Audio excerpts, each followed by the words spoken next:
Très souvent, on fait appel à un homme pour son expertise et à une femme pour son expérience. D'ailleurs, on voit parfois des hommes qui sont multi-experts et des femmes, en revanche, qu'on interroge juste pour un sujet en particulier.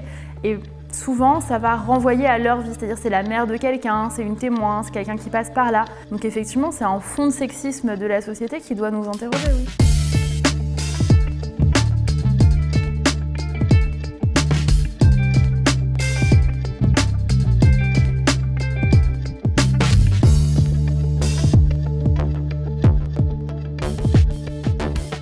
Bonjour Marlène Schiappa. Bonjour. Secrétaire d'État auprès du Premier ministre, chargé de l'égalité entre les femmes et les hommes et la lutte contre les discriminations. On est très heureux de vous recevoir dans le cadre de notre série Médias dans l'arène, où on tente notamment de mettre en lumière les rapports parfois tumultueux entre les responsables politiques et la sphère médiatique. Alors récemment, vous étiez au cœur d'une petite polémique à propos des émissions Envoyé spécial et Cache Investigation. Vous aviez déclaré que ces émissions pouvaient encourager une forme de populisme, une sortie qui n'a pas forcément été comprise par les journalistes de ces émissions justement, alors que dans le même temps, dans votre livre Une et indivisible, l'urgence de défendre la République, vous tenez également à défendre la profession de journaliste. Alors d'abord, je vous remercie d'avoir recité le contexte parce qu'il y a énormément de gens qui ont tronqué la citation en faisant croire que j'étais opposée au journalisme d'investigation. Ce qui m'a amené à dire que s'il y avait autant de gens qui achètent ou qui lisent mes livres que de gens qui les critiquent sans les avoir lus, je serais déjà multimillionnaire. Parce que très souvent, il y a des gens qui ne savent même pas d'où viennent les citations et donc qui oublient le contexte. Donc effectivement, dans ce livre, je dénonce toutes les attaques en direction des journalistes. Mais défendre la liberté de la presse et défendre les journalistes, ça ne veut pas dire qu'on soit obligé d'être en pleine adhésion avec tout ce qui est fait. Et moi, je m'interroge sur les racines du populisme. Et il me semble que d'un point de vue éditorial, quand on décide de toujours montrer majoritairement des patrons voyous, des politiques véreux, etc., on fait monter le niveau un peu anxiogène. Et je demande pourquoi ça n'est pas alterné avec de belles histoires de responsables politiques. On connaît tous des élus qui sont bénévoles ou presque, qui s'engagent pour le bien commun. Et je pense que ça mériterait aussi d'être mis en valeur. Mais ça n'est pas du tout une critique du journalisme d'investigation auquel je suis très attachée, ni à Dominem d'Élise Lucet. J'ai bien précisé à chaque fois que pour moi, le débat d'idées, il doit rester un débat d'idées et jamais devenir un débat de personnes. Justement, est-ce que selon vous, les médias ont une part de responsabilité dans cette défiance grandissante à l'égard des responsables politiques ? Je dirais que oui. Alors c'est toujours facile d'attaquer les médias au global. Moi je pense que c'est important qu'il y ait des médias, y compris critiques. Mais ce que j'observe, c'est qu'on est obligé maintenant de faire des choses qui soient partagées sur les réseaux sociaux, qui attirent du clic, etc. Et pour ça, très souvent, c'est raccourci. Je donne un exemple dans ce livre. Je dis qu'à un moment, on me demande « Est-ce que le président doit s'adresser aux gilets jaunes ?» Et je réponds « Le président doit s'adresser à tous les citoyens, pas par catégorie ou par secteur. Et donc, il doit s'adresser aux citoyens avec ou sans gilets jaunes. » Et ça devient Marlène Schiappa, ouvrez les guillemets, le président ne doit pas parler aux gilets jaunes. C'est pas du tout le même sens. Et je déplore qu'on raccourcisse les phrases et du coup qu'on fasse disparaître les nuances. Et je crois que cette disparition de la nuance dans le débat public, elle est effectivement préoccupante et elle favorise le clash et l'opposition. A l'inverse, quid de la responsabilité des leaders politiques à l'égard des médias? Donc là, il y a certains qui évoquent la haine, donc je pense à Jean-Luc Mélenchon et Marine Le Pen, quand d'autres estiment que ces derniers ne cherchent plus la vérité. Et là, vous tenez bien, je parle d'Emmanuel Macron. Mais de la même façon, je crois qu'il faut se garder des critiques des médias et des critiques des politiques. Et je pense qu'encore une fois, il y a des nuances et il y a des contextes qui sont importants. Moi, je n'adhère pas évidemment aux propos visant à dire de Jean-Luc Mélenchon, visant à dire que la haine des médias est saine et qu'il faut l'entretenir. D'ailleurs, dans mon livre, j'explique à quel point cette détestation des journalistes comme s'ils étaient des nantis, elle n'est en fait pas fondée. Parce que quand vous regardez les chiffres officiels des rémunérations des journalistes, vous réalisez que ce n'est pas une profession qui est extrêmement bien payée et c'est même souvent une profession qui est précarisée. Donc ça m'interpelle, cette détestation des médias. Quand vous co-animez une émission avec Cyril Hanouna, ça attire également beaucoup de critiques. Mais est-ce que c'est en partie pour faire passer un message aux journalistes qui vous interviewent au quotidien ? Avez-vous l'impression que ces derniers s'éloignent d'une partie de la population à travers des chaînes d'information dites classiques, d'information en continu? Non, je ne le vois pas comme ça. Moi, je pense que c'est très complémentaire. En fait, je pense qu'il y a des gens qui regardent les émissions politiques et qui sont passionnés. Moi, je pense que je regarde 100% des émissions politiques qui sont diffusées en télévision. Quand je ne les regarde pas en direct, je regarde les replays la nuit, le week-end, etc. Donc moi, je fais vraiment partie de ces gens qui consomment des émissions politiques.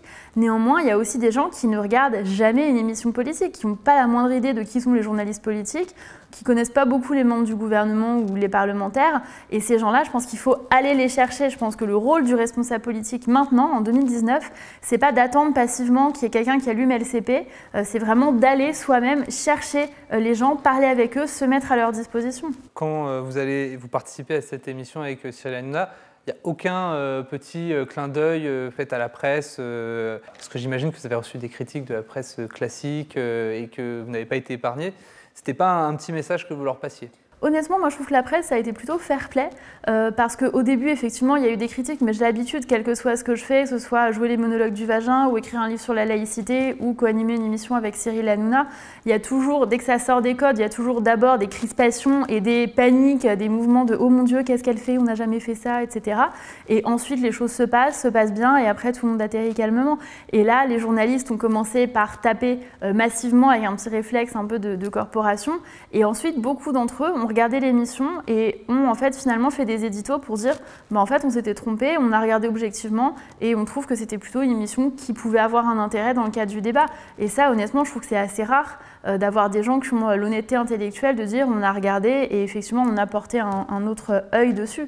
Donc ça je le comprends. Après qu'il y ait des gens qui trouvent que c'est pas une bonne idée, je le conçois aussi, chacun est libre d'exprimer son point de vue. Vous considérez que c'est plutôt réussi d'ailleurs parce qu'on en parle encore aujourd'hui que...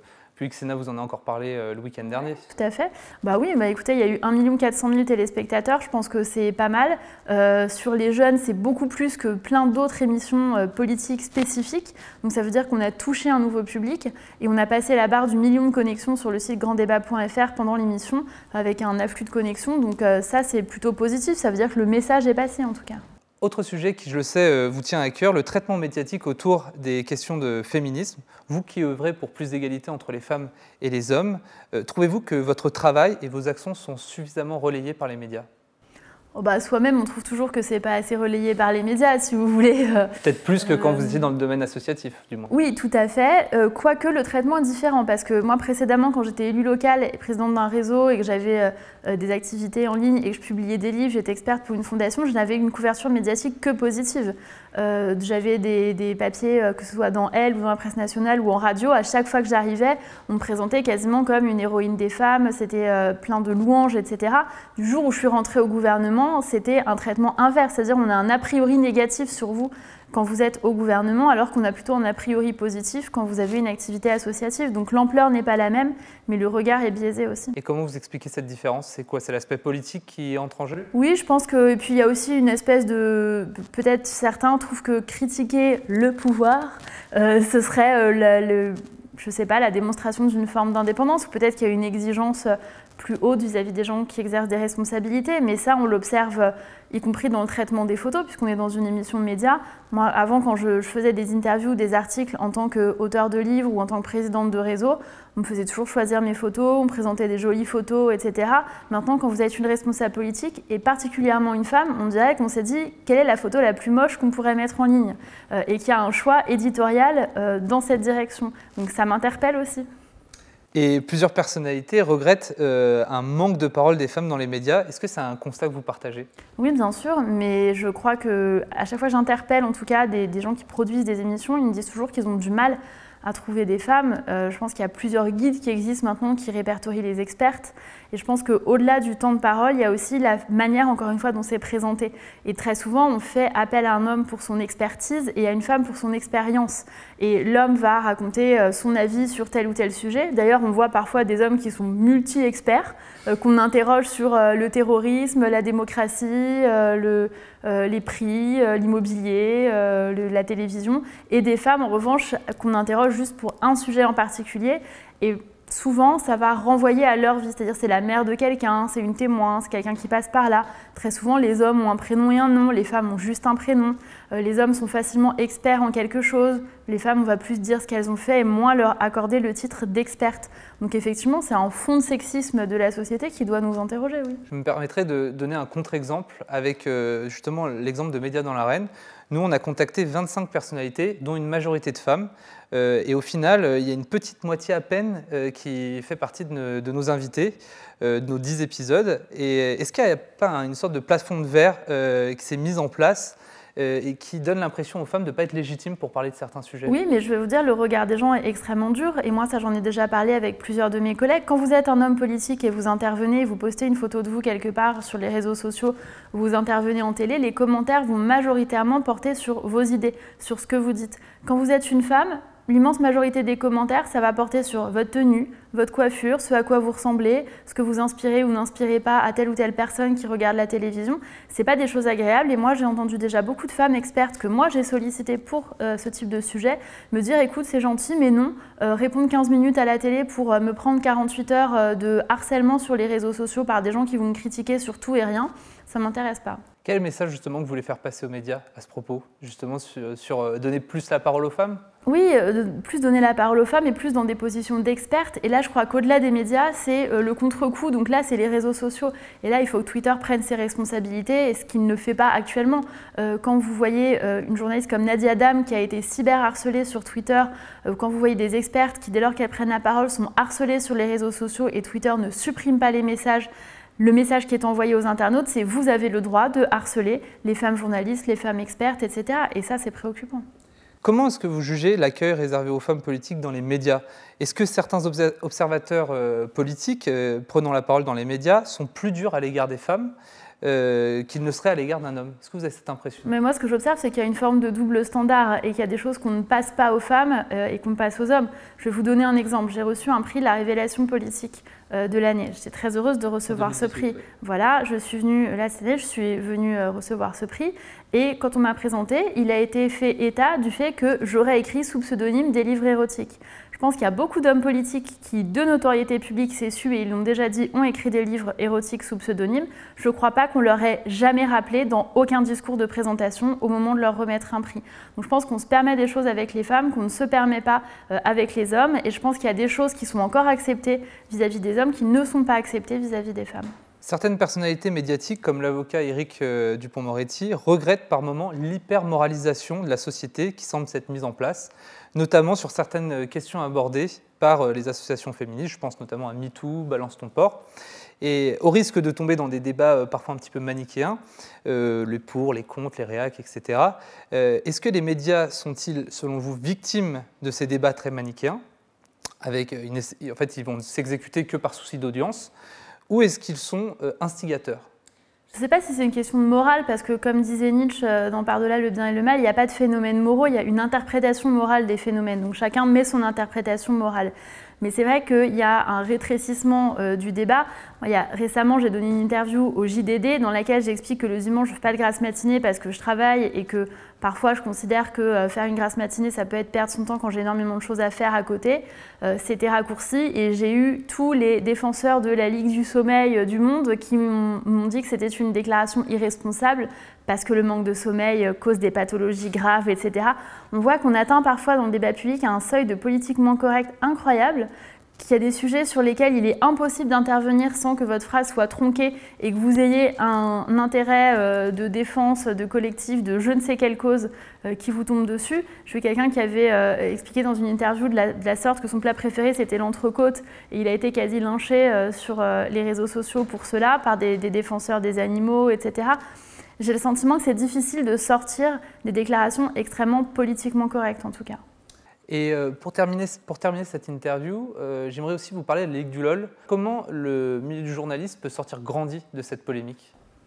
Je crois qu'il est en train d'en sortir grandi déjà parce que la première chose, c'est voir la réalité en face. Donc même si ça a été caché et tu pendant plusieurs années, là maintenant, au moment où ça s'est sorti, cette affaire de la Ligue du LOL, il y a quand même beaucoup de rédactions et beaucoup de responsables qui ont regardé la réalité en face et soit des hommes qui ont fait amende honorable, qui ont présenté leurs excuses aux victimes. Après, chaque victime décide si elle accepte les excuses ou pas, mais en tout cas, il y a cette démarche pour certains d'entre eux qui a été initié.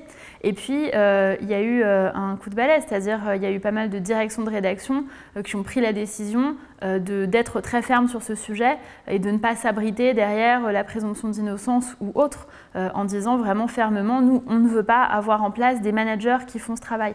Et puis derrière, je veux dire que j'avais entendu une réflexion assez intéressante, mais je ne sais plus qui l'a menée, donc pardon pour la personne que je ne crédite pas, mais quelqu'un avait dit, dans le cadre d'un débat, en fait, dans le journalisme, le problème, c'est que quand vous êtes un très bon journaliste, pour vous promouvoir, on vous nomme rédacteur en chef ou patron d'une équipe.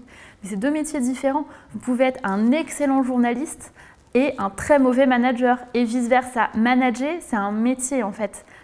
C'est un métier qui s'apprend, qui se pratique, et ce n'est pas parce que vous êtes un journaliste brillant que vous serez un bon manager. Ça, c'est la première chose. Et la deuxième chose, je crois, c'est lutter peut-être contre l'entre-soi masculin, parce qu'on voit que ce qui a permis aussi d'émerger, à la Ligue du LOL d'émerger, ou à d'autres phénomènes similaires de harcèlement, c'est qu'il n'y a personne à un moment qui dit stop, qui dit non, là, ça va trop loin.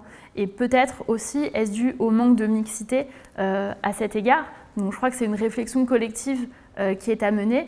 Moi, je pense qu'il faut maintenant qu'il y ait des règles extrêmement fermes dans chaque rédaction, comme on est en train d'en mettre en place dans la fonction publique, par exemple, sur les protocoles pour tirer la sonnette d'alarme quand on a connaissance de harcèlement sexuel, par exemple. Est-ce que ce qu'on a révélé à travers la Ligue du LOL, c'est quelque chose qui, selon vous, aurait pu être également transposé au domaine politique? Je pense que ça arrive en politique. Là, il y a eu des révélations sur le Parti communiste, il y en a eu d'autres précédemment sur des organes liés aux organes de jeunesse du Parti socialiste. Et j'imagine qu'il y en a dans tous les partis politiques. C'est-à-dire que dès lors que vous avez des enjeux de pouvoir et des enjeux de visibilité, oui, il y a un mélange entre harcèlement, intimidation par des hommes qui veulent garder le pouvoir et se servent de ça pour intimider des femmes, les harceler et s'assurer qu'elles ne vont pas empiéter de leur domaine de pouvoir, en fait. Donc oui, je suis persuadée que ça existe aussi dans la vie politique. Vous en avez été témoin ou vous en avez entendu parler pour certaines responsables politiques? Ça m'est déjà arrivé d'entendre des histoires sur ces sujets-là, pas récemment, mais il y a plusieurs années de ça. Moi, j'en ai pas été victime pour plusieurs raisons. D'abord parce que je pense que j'ai toujours été dans les structures dans lesquelles j'étais toujours considérée comme étant proche de la personne qui dirige, et donc, en général, c'est des gens qui s'attaquent aux femmes qu'ils identifient comme isolées, à tort ou à raison, hein, c'est pas un jugement de valeur, mais ils identifient des proies, ils identifient des femmes comme qui ne va pas être soutenue, qui ne va pas se plaindre, etc. Et je pense que le manque de solidarité d'ailleurs au sein des partis joue là-dessus. Et la deuxième chose, c'est que maintenant, avec MeToo, quand on est quelqu'un qui est engagé sur les questions d'égalité femmes-hommes, enfin honnêtement, connaissant mon combat contre les violences sexuelles, je pense que la personne qui essaye de me harceler sexuellement dans la sphère politique n'est pas très bien inspirée, mais c'est pas parce que moi je suis protégée que les autres femmes sont protégées. Je pense que ma position elle est particulière et elle me protège, en tout cas j'en ai le sentiment de ça, mais néanmoins je crois que ce qui est important c'est de voir comment on protège celles qui n'ont pas de pouvoir, celles qui n'ont pas accès à la parole publique, c'est-à-dire principalement les collaboratrices, les jeunes, les femmes qui débutent ou celles qui sont identifiées comme isolées, donc nouvelles par exemple dans les partis politiques et qui peuvent avoir un phénomène d'intimidation. Donc c'est pour ça que moi je mets en place un protocole de lutte contre le harcèlement sexuel dans la République En Marche, parce que je pense que le meilleur allié des agresseurs et des harceleurs en politique, c'est le fait qu'il y a plein de gens qui vont dire « Ah oui, mais moi dans mon parti, ça n'existe pas ». C'est pas vrai, ça existe dans tous les partis, ça existe dans toutes les structures. Dès lors que vous avez des êtres humains, il y a des dérives sur ces sujets, donc il faut être extrêmement clair et rigoureux et ferme sur les règles et sur la manière dont on ne franchit pas ces questions-là. Merci Marlène Schiappa d'avoir répondu à nos Merci questions. Je vous rappelle, vous êtes secrétaire d'État auprès du Premier ministre chargé de l'égalité entre les femmes et les hommes et la lutte contre les discriminations. On l'aura compris, le message que vous avez donné aux médias, donner plus la parole aux femmes et de ramener plus d'expertes femmes sur les plateaux. Absolument. Aussi. C'est ça. C'est ça, c'est bien résumé. Très bien.